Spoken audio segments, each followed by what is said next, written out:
Hey everyone, welcome to week 7 of GenderBlenders. This week's topic is on how we found some comfort within ourselves when transitioning was not an option or coming out was not an option. So I definitely went through the whole coming out, transitioning, not an option at all. That was for about 3 or 4 years. That I actually, tried pushing away the feelings and stuff because it was not an option for me. I pretty much knew that if I came out, my family would not understand.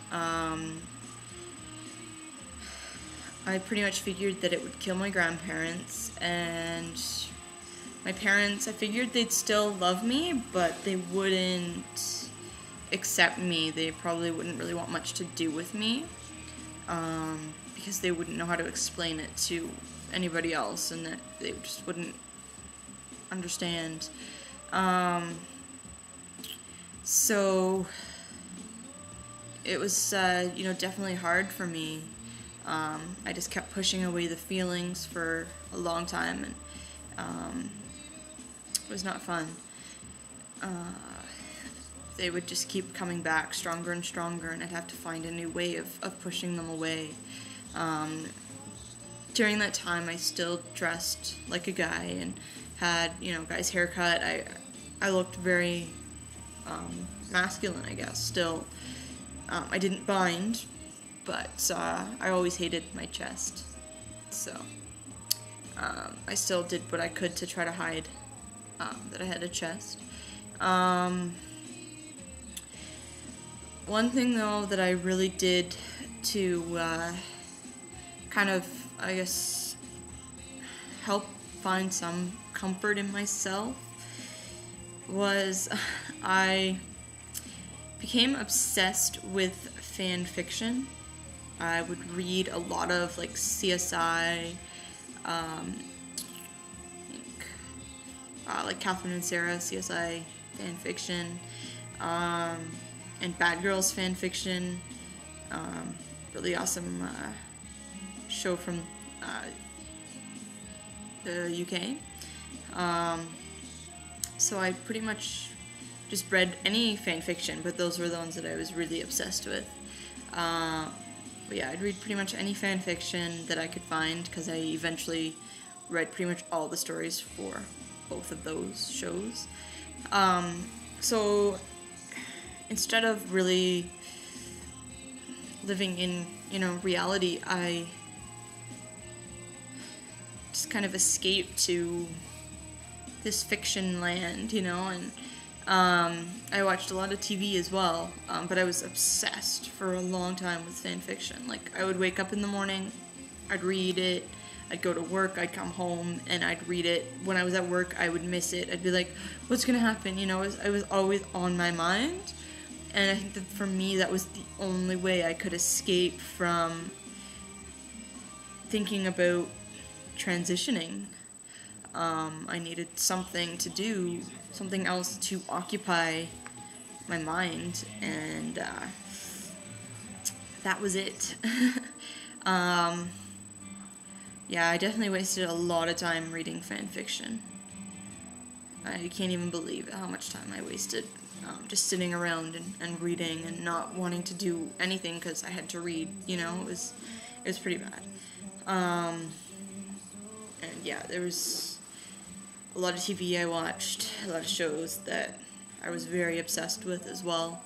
So I did pretty much anything I could to escape reality and just occupy myself with a fiction world and try to make myself happy by doing that. It worked for a while, but then the feelings just came back again, and yeah. But I definitely tried pushing them away for a long time.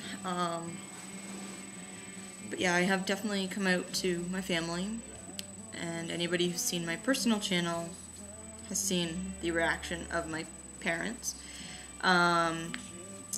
So I definitely needed to get the strength to be able to tell my family that I am transgendered and that I will be transitioning. I have not told my grandparents because I don't know if they could handle it. I don't know, once I get on testosterone, I don't know if I will ever see them again. And I'm hoping I'm getting on testosterone soon because it's something I need to do. And, you know, I think I really needed to prepare myself for what was going to happen when I came out, when I started transitioning. I needed to get the strength. I needed to get the support too.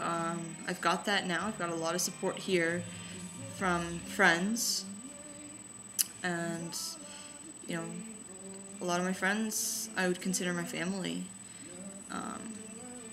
You know, they're the ones that are going to be taking care of me after my surgery.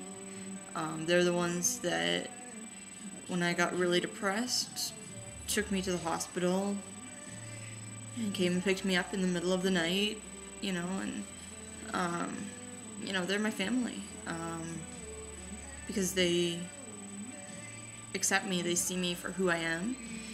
So it was really hard for me for a long time to think about losing, or well, potentially losing my family, because of something I have no control over. So, you know, it took a long time for me to really get the strength as well, and the courage to be able to come out. And so I think I really needed to grow more as a person as well. I needed to really see the world and I have. And so those few years where I did push away the feelings and dealt with a lot of depression and, you know, crying myself to sleep at night just because, you know, why me, you know, made me stronger. Definitely made me much stronger. And I think that was a good thing for me. I needed that strength in order to actually be ready to go through with the transition.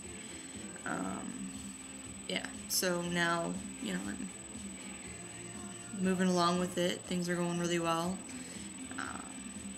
And I've never been happier. So, yeah. So, I think that's about it. Thanks for watching, and I will see you guys next Sunday. Bye.